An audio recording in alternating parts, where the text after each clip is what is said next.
Yo, how you guys doing? I'm Sad. That's my name, co-founder of Pink Property Group. Yeah. All right. Before we do anything, you guys know the drill now. Like and subscribe. Yeah. And also comment. We want to hear what you have to say. Okay. We are covering episode 3, part 1. Yes. Yeah. All right. All right.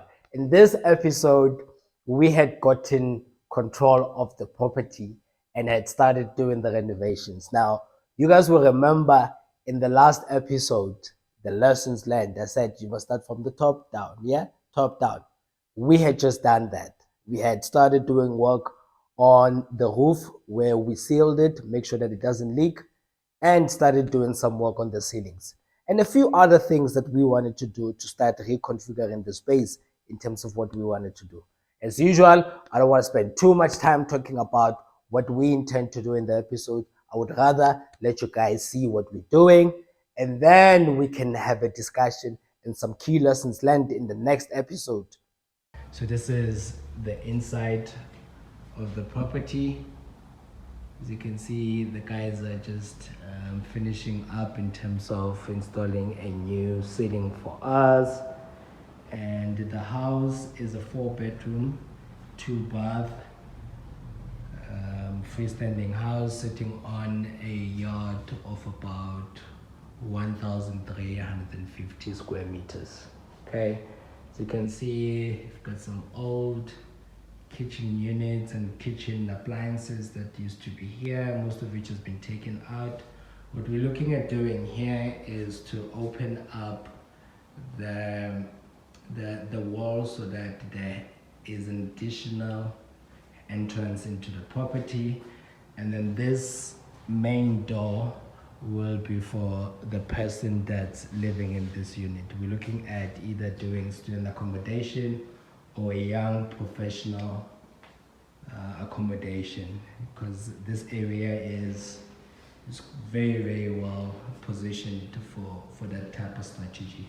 As you can see, the ceilings have been in place. They just need to do a couple of finish ups on them. We are going to be using this door, and the idea is to put a wall between that side of the wall and this area here, right? So that whoever lives in this space can have privacy. We're going to close this open space here and ensure that whoever lives here would have privacy. And then if you go into the bathroom, we've opened up another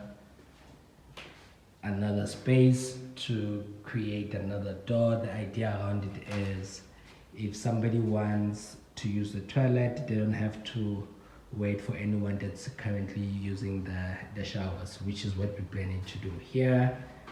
So instead of a bath, which is what used to be here, we're going to have 2 showers, and then this area here is going to be closed off so that there's privacy for whoever is doing their business in the toilet. And then here you've got what from my calculation would be number 1, 2. This would be the 3rd room or living area for any one of my tenants. And as you can see, a lot of it has been stripped out and a new ceiling has been installed, right? So that's bedroom number 3. Bedroom number 4 is here.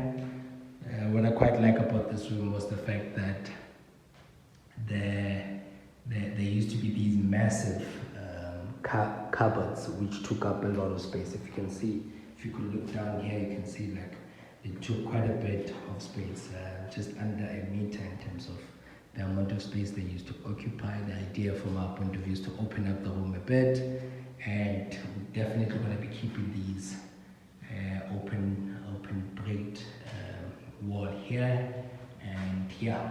As you can see, the house used to end here, but it was extended, which I will show you. So this would be like the 4th bedroom, right? And if you walk through the passage here, you would have another but smaller bedroom, right? This used to be the previous owner's daughter's room, right? Her name was Leanne, as you can see, and it was nice and pink. We've replaced the ceiling, as you can see, and I think we may keep the cabinets just to be efficient in terms of our spending here, and the walls too. The flooring too is still in top-notch condition. It's just a question of us just buffing and cleaning it and making sure that the laminate is in good condition. And if you could walk here, so this would be the fifth one, the fifth bedroom, and as you can see here, this is the master, or what used to be the master. As you can see, it's a pretty big space here, right? Also used to have cabinets which have now been removed, and there's a lot of work that needs to be done here. There's a few structural cracks that we now need to work with and ensure that we fix. And here there's a door, you know, which takes you outside the space, and it's going to create some privacy. As you can see, the house is quite big in terms of the size, so there's a lot of space for us to add additional buildings, which is what we're looking at doing once we start getting the necessary permits and approved plans. You know, as I mentioned before, the cracks in this room are quite evident and will need to be solved. Will need to be sorted out and reinforced to ensure that they are properly repaired. All right. If you look here, the bathroom is quite big, and what we were looking at doing is we keep the shower where it is now, right? Still a bit unsure in terms of whether we should remove these tiles. I personally would like to remove them. My construction guy seems to think we should keep them. I think we should remove them, but we will see.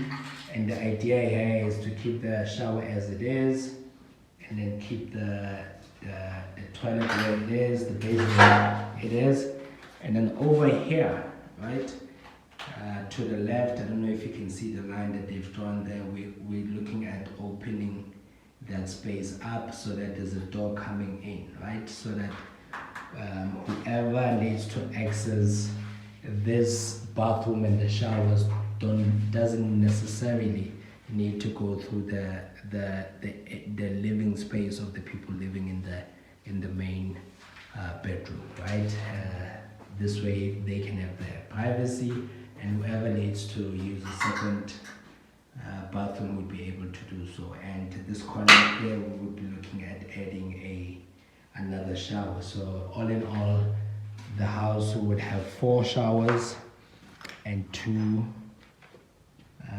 toilets and 2 basins. That's what we're looking at doing. So yeah, so this was a quick tour of the project that we're currently busy at in 52 Pretorias. When the project is done, you're looking at about 6 bedrooms, each holding at least 2 students or 1 professional, depending on the strategy that we're going to adopt, right? Which should have some decent returns for us and set us up for expansion quite nicely. Okay, yeah. Oh. So what did you guys think of the footage? Are there things that you could have changed, done different? Let's hear what your opinions are, yeah? All right. I don't want to spend too much time. As I mentioned, I like talking when we talk about lessons learned, all right? So drop your comments and give us your input in terms of what you would have done differently, if at all, you know? And just say something, say hi, say something, you know? It's important for us that we engage with you guys. And don't forget to like and subscribe, okay? I'll see you in the next episode. Sharp.